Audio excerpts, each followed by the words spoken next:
This video program is part of the information pack compiled to help you carry out the Rover 825 automatic gearbox quality checks. The pack itself contains all the relevant literature and special tools you'll need to carry out the check. So make sure you have all the items listed on the introduction page. Please follow the check procedure carefully and record all your results on one of the report forms provided. You'll need to know the gearbox serial number. It's located next to the dipstick tube. The first check in the procedure is the kickdown cable. At this stage, don't reset it if it's out of adjustment. Just record whether it was slack or tight on the report form. Next, check the security of the oil cooler pipe connections. Now use the selector cable overcheck plate to determine the engagement positions for reverse and D4. Again, if the cable's maladjusted, don't correct it. Simply mark the results on the illustration provided. At this point, make a quick check on the selector cable type and color code and tick the appropriate box on the report form. Next, remove the gearbox dipstick and check if the transmission fluid is discolored or contaminated. Fluid with a distinctive burnt smell indicates severe clutch slip. To complete the next section of the report form, you'll need to carry out a road test. Observe carefully how the gearbox reacts and record the results accurately on the report form. First, select reverse and apply moderate throttle. Check for any slip or judder. Then check if the gearbox grates excessively when reverse is disengaged. Remember, this gearbox produces a characteristic clunk when shifted from reverse, so don't confuse the two conditions. Next, select D4 and apply light throttle. Note any slip or judder during gear changes.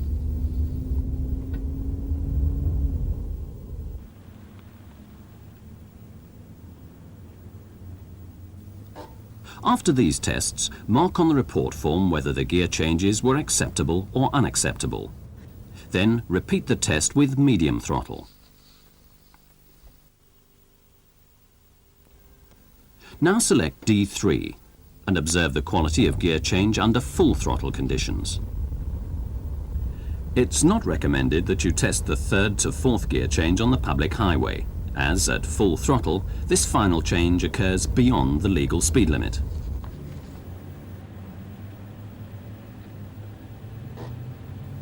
Record the results, then use the information from the report form, together with the fault diagnosis section, and identify the faulty component within the gearbox.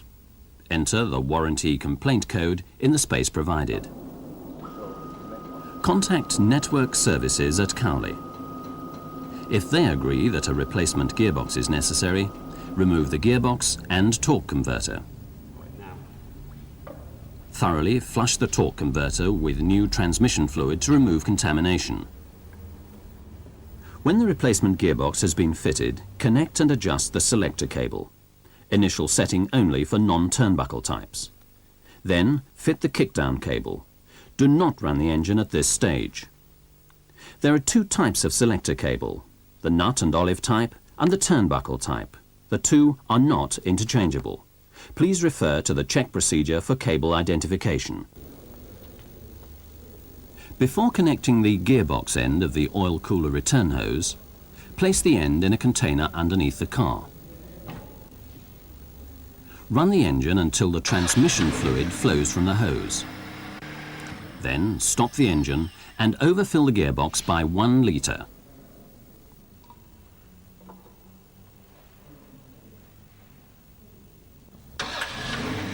Run the engine until the fluid runs clean. When you're sure the system's completely flushed through, connect the return hose, making sure the clips are correctly positioned. Before driving the car, carry out a full selector cable hydraulic engagement check. First, select neutral and remove the handle. Slide the gauge over the lever, then centre punch the lever as near to its centre line as possible. Align the centre line of the gauge exactly with the punch mark on the lever and secure it in place. Apply both the foot and handbrakes, then start the engine. Push the gear shift slowly towards reverse until you feel the first point of engagement. The punch mark on the lever should be within the reverse tolerance band on the gauge. Now pull the gear lever slowly rearwards towards drive and check that the first point of engagement takes place within its tolerance band. If either setting is outside the tolerance band, the selector cable needs adjusting. Adjustment is straightforward, but the procedure must be followed to the letter. Remove the center console and slacken the cable lock nut using a crow's foot socket. Make sure the cable slides freely in the olive. Select position 2 and slide the cable outer fully forwards whilst holding the lever in position. Then tighten the lock nut to 18 Newton meters. Select neutral and slacken the lock nut, again making sure the cable slides freely in the olive. This will allow the selector valve to centralize about the neutral detent. Retighten the lock nut to 18 Newton meters. Now carry out a hydraulic engagement check to make sure the adjustment is correct. Center punch the lever in the middle just above the quadrant. Then make 2 marks on the quadrant itself, one either side of the lever. To these precise measurements, apply both the foot and handbrakes and start the engine. Move the selector lever forwards until you feel the first point of engagement. The punch mark on the lever should align exactly with the mark on the quadrant. Then move the selector rearwards. Engagement should take place when the center punch mark on the lever is aligned with the other mark. If either point of engagement is wrong, the cable must be readjusted. When the console is refitted, carry out a hydraulic engagement check using the gauge as before. As we said previously, on vehicles after VIN number 129969, the selector cable is of the turnbuckle type and adjustment is slightly different. With the center console removed, push the shift lever fully rearwards and slacken the lock nut.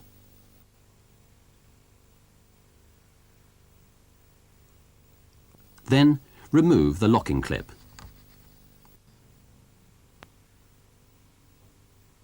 Now push the inner cable forwards to the limit of its travel.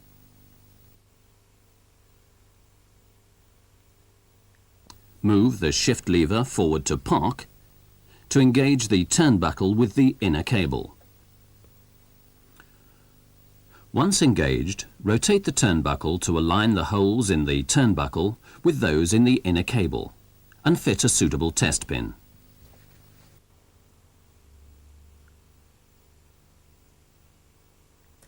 Pull the shift lever fully rearward, then fully forward, and finally to the D4 position.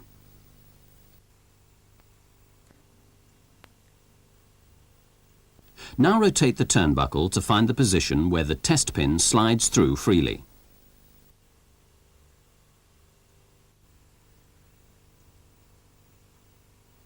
Finally, remove the pin, fit the locking clip, and tighten the lock nut.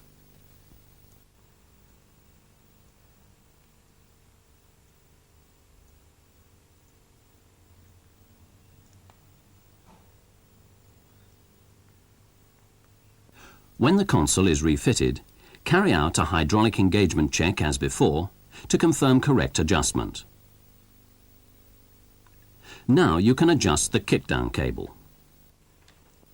You would normally carry out this operation with the gearbox in situ and the air cleaner removed, but for clarity we'll show the procedure on a separate gearbox.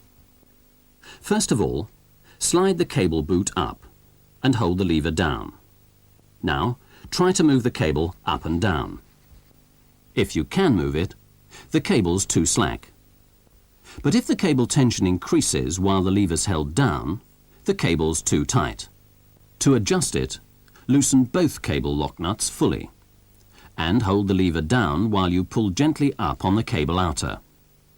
Lightly pinch the top lock nut onto the bracket.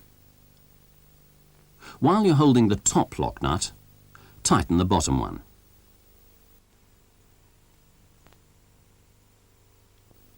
After adjustment, make sure there's no slack in the cable again. Get your supervisor to confirm both selector and kickdown cable adjustments and endorse the report form accordingly. Finally, take the car for a road test, paying particular attention to the performance of the gearbox. Mark your results on the report form. One last point. If a replacement gearbox is fitted, please make sure your parts colleagues return the old one quickly through the normal parts return procedure. So, follow this check procedure carefully. Remember, this automatic gearbox delivers 170 brake horsepower to the road wheels. And to maintain the correct hydraulic pressure at each of the 4 clutches, the selector and kickdown cables must be adjusted correctly. With that sort of power and performance, there's no room for error.